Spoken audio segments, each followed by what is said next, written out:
What's up, YouTube world? This is Stephen again. It is currently 7:42 p.m. on April 13th of 2021, and I would like to welcome you all to my fourth Storytime with Stephen.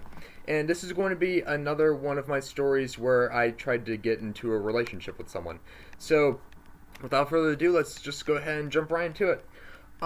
So this was when I was about a senior in high school, and I was trying to get into a relationship with this girl named Rachel. And like I said, I'm not going to give any last names just because, for privacy reasons, of course. But I was trying to get into a relationship. There we go, with this girl named Rachel, because she told me she had feelings for me, but then of course when I expressed my feelings back, then girls all of a sudden don't have feelings for me anymore, which I think is stupid, but oh well.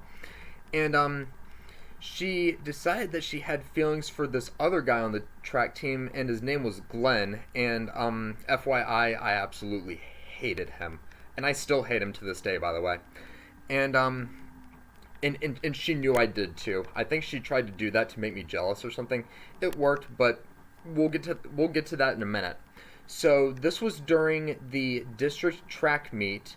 I was running the third leg in the 4x100, and the first two handoffs, the first to second leg and the second leg to me, were good. And then I handed it off to the fourth leg. He was running, and I noticed that we were only in front of one team, and we had to be in front of at least two teams to make it to regionals. And I was thinking, crap, my track career is over. And then all of a sudden, the Godwin High School, that was our biggest rival, by the way, Godwin High, their 4x100 relay team, their fourth leg passed me. Their handoffs were terrible, and I was like, yes, oh my gosh, we're going to get at least six. I'm going to regionals. And what I'm about to tell you makes me wish that the district track meet was my last track meet. So we were in regionals. We were running against Monacan High, Deep Run High, and Matoaka High, and in our 4x100 relay heat. And I was the third leg once again, and I was actually running with an injury. So the first to second leg handoff was good, and the second leg to me, the handoff was good.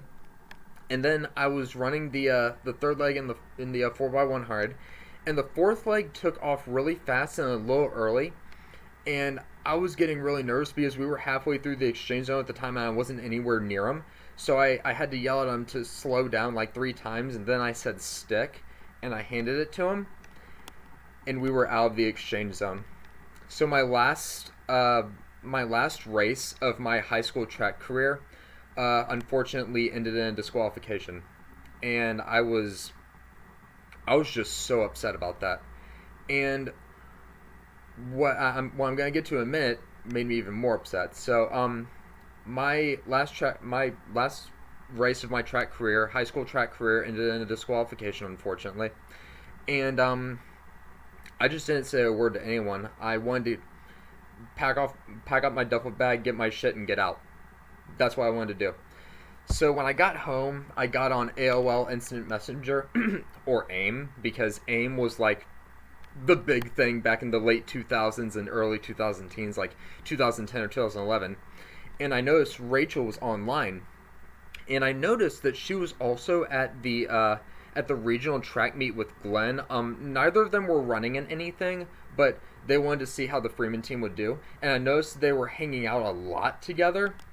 And I talked to her online, and told her, hey, what's up? And she said, nothing much. I'm really sorry about your 4x100 race. And I told her I'm definitely upset about that, just because it was my last race, and kind of expressed my feelings towards her, like about how I felt about that. And I said, but I know in the long run I'm gonna feel better about it. And I told her, I noticed Glenn was there. Did he want to see anyone running in something? And she said no. And then a few minutes later she said, you do understand why Glenn was there, correct? And then about a few seconds later she said, I'll be right back, I gotta go eat dinner. And I said okay. And while she was eating dinner, I just had my head in my arms, and I was freaking like, I was so nervous because I think I knew what the answer she was going to give me was, and I think she was going to tell me that she was in a relationship with Glenn. So when she got back from dinner, I told her, "Tell me the truth. Are you and Glenn dating?" And then she decided to play stupid with me, and she said, "Well, what makes you think that?" And I said, "Because I saw Glenn's status on Facebook a few days ago change from single to in a relationship, and you said there was a reason why he was at the regional meet. So that's the only obvious answer." And she was telling me, "Okay, please understand." And I was going through a mix of emotions at that time because I was upset that my last track race ended in disqualification when I should have let someone else run instead of me because I was partially injured. So I also felt kind of selfish for doing that. But me going through a mix of emotions and then Rachel telling me that she was dating the guy that I hate the most, Glenn, I went off on her. I went off on her. I just let all of my emotions out, and I completely lost my shit with her.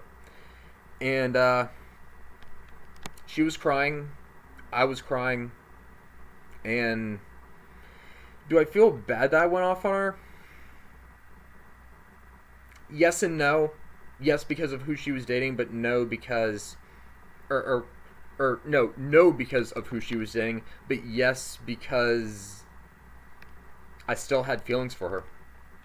And I think when I went off on her, I think that just ruined all of my chances of getting into a relationship with her. And her and Glenn ended up breaking up about 3 months later, and I tried to get into another relationship with her again.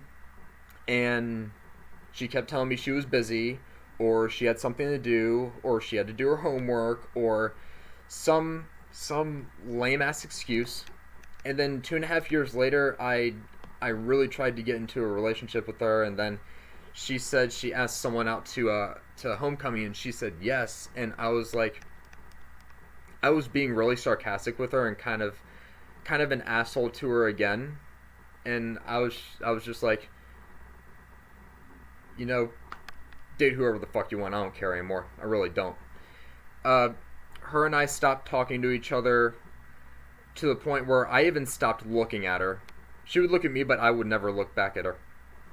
And she knew then that she stopped getting my attention. I really think she was just using me for more of an attention type thing than an actual relationship. But now that I'm looking at different pictures of her, she has not aged well. So that was about it. Wow, I didn't even realize this went on for over 8 minutes.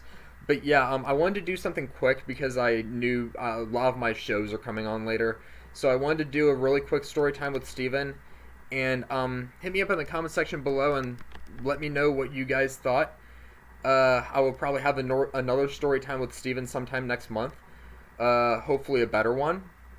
But yeah, that was about it. Hit me up, like I said, hit me up in the comment section below and let me know what you guys think, or if you have any questions that if none of this was, if some of it wasn't clear enough, if you have any questions, feel free to ask me. And that was about it. So yeah, that was my 4th story time with Stephen. So if you liked what you saw in this video, please go ahead and give it a thumbs up, hit that subscribe button, and comment below. And I will see you guys next time with another video. This is Stephen signing out.